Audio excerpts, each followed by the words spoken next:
The radius of the circular path of a particle is doubled, but its frequency of rotation is kept constant.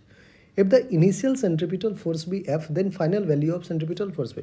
अगर बच्चों centripetal force की बात करें तो हो जाता है m omega square into R. ठीक है, m ओमेगा स्क्वायर हम इसको ऐसे भी लिख सकते हैं, m ओमेगा को 2 पाई f लिख सकते हैं, 2 पाई f का स्क्वायर इंटू आर। ठीक है बच्चों, ध्यान समझिएगा। आप कह रहा है कि radius of circular particle is doubled, radius को डबल किया गया है, ओमेगा को frequency of rotation that is F को कांस्टेंट रखा गया है। तो बच्चों एफ सी में देखिए मास कांस्टेंट, 2 पाई एफ कांस्टेंट, तो सिर्फ और सिर्फ वेरी कर कौन रहा है, रेडियस। तो F C is directly proportional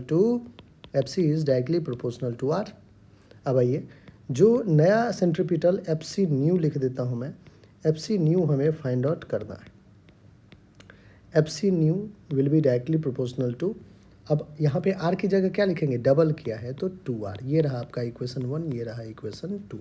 हमें बच्चों एफ सी नया सेंट्रीपिटल फोर्स चाहिए, तो 2 को डिवाइड कर दीजिए 1 से, that is F C new upon F C is equals to 2r upon R, R R cancel.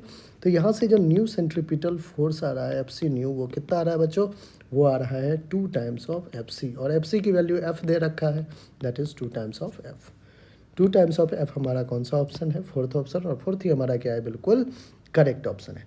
बच्चों आपको पीडीएफ के लिए न्यूमेरिकल टर्मिनल्स के टेलीग्राम चैनल पे जाके आप इस सारे क्वेश्चंस का पीडीएफ डाउनलोड कर सकते हैं।